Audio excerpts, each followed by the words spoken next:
Hey there, and welcome back to Understanding Depression, the podcast where we explore real conversations, scientific insights, and compassionate stories about mental health. I'm your host, and today's episode is a fascinating one. We're talking about something many people are curious about: alternative therapies for depression. Maybe you've tried talk therapy, maybe you're on medication, or maybe you're exploring ways to feel better without starting there. Wherever you are in your journey, this episode is about expanding the conversation, because healing doesn't look the same for everyone, and sometimes the most helpful tools come from places we didn't expect. So grab a drink, settle in, and let's explore the world of alternative therapies, from mindfulness to acupuncture, and everything in between. Let's start with a basic question. What do we mean by alternative therapies? In simple terms, alternative therapies refer to treatments that fall outside the realm of conventional Western medicine. This includes practices like meditation, yoga, acupuncture, herbal remedies, massage therapy, and even things like light therapy and aromatherapy. When used alongside traditional treatments, they're often called complementary therapies. The goal is not necessarily to replace medication or therapy, but to support emotional, physical, and mental well-being in holistic ways. People often turn to alternative therapies when conventional options don't seem to be enough, or they're looking for something that aligns more with their personal beliefs or cultural practices. And that's completely valid. Let's begin with something that's gained huge popularity in the past decade: mindfulness and meditation. Mindfulness involves being fully present in the moment, observing thoughts, feelings, and sensations without judgment. And meditation is one of the most common ways to practice it. So how does this help with depression? Studies have shown that mindfulness-based cognitive therapy, or MBCT, can be as effective as antidepressants in preventing relapse in people with recurrent depression. It helps create space between you and your thoughts, especially those ruminating, self-critical patterns that depression loves to feed on. The best part?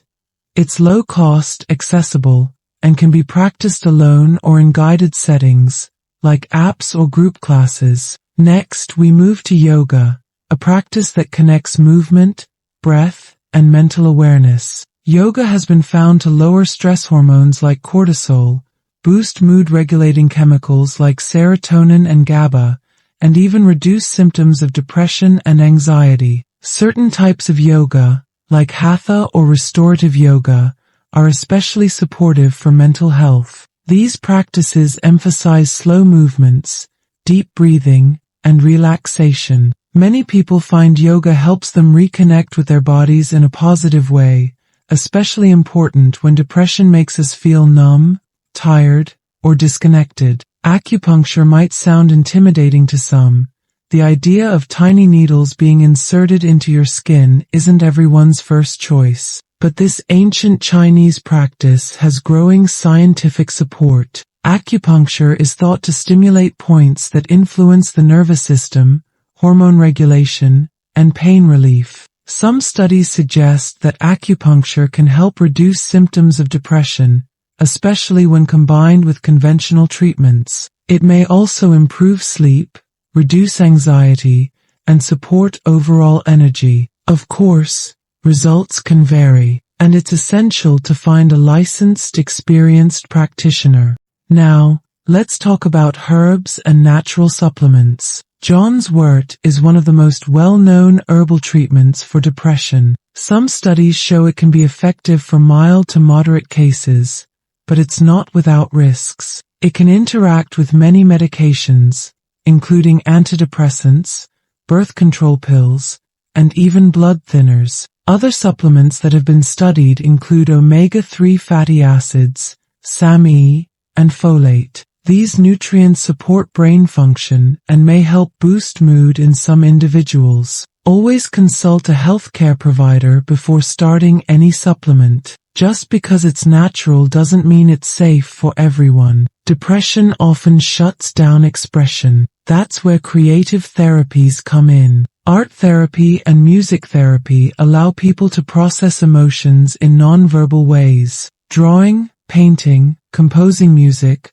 or simply engaging with sound can help unlock feelings that words sometimes fail to capture. Research shows that these therapies can reduce symptoms of depression, especially in people who've experienced trauma or who struggle to articulate what they're feeling. Even outside of clinical settings, engaging in creative practices can be deeply therapeutic. Whether it's journaling, singing, or doodling, expression heals. Massage therapy isn't just about sore muscles. It's a deeply regulating experience for the nervous system. Through touch, massage can lower cortisol, reduce blood pressure, and increase serotonin and dopamine, all of which are essential for mental balance. Aromatherapy, using essential oils like lavender, bergamot, or rose, can complement massage or be used separately. Scents influence our limbic system, the part of the brain tied to emotion and memory. These therapies may not cure depression,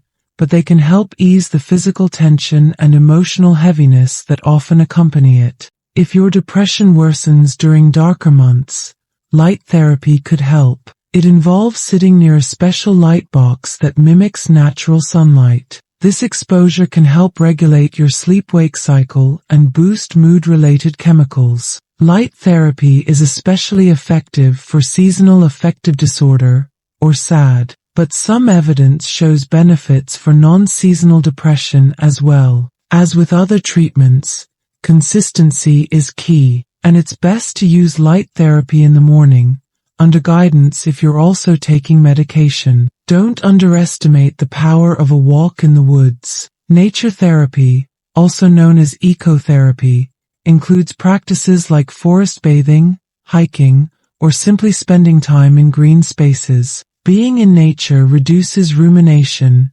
lowers blood pressure, and lifts mood. Movement, even gentle walking, adds another layer of benefit. It releases endorphins, clears the mind, and reconnects us with life. Combining nature and movement can be a powerful, low-cost, and accessible therapy. So with all these options, where do you begin? Start small. Choose one practice that feels accessible and interesting to you, and always check in with a trusted healthcare provider, especially if you're on medication or have underlying conditions. Alternative therapies are not a one-size-fits-all solution, but they can be powerful allies in a broader recovery plan. Think of them as supportive companions rather than quick fixes. Also, if you ever feel worse while trying something new, don't ignore it. Listen to your body, and don't be afraid to adjust your path. Healing is personal. It's a winding road, not a straight line. But the more we know about what's out there, the more we can make informed, compassionate choices. Whether it's sitting quietly in mindfulness, stretching into a yoga pose, or lying on a massage table surrounded by calming scents, every small act of self-care is a step toward healing. Thank you so much for joining me today. If this episode helped open your mind or heart to new possibilities, please like, share, and subscribe. And let us know in the comments, have you tried any of these therapies? What worked for you? Until next time, stay kind to yourself, stay curious, and remember, you are never alone in this journey. Take care.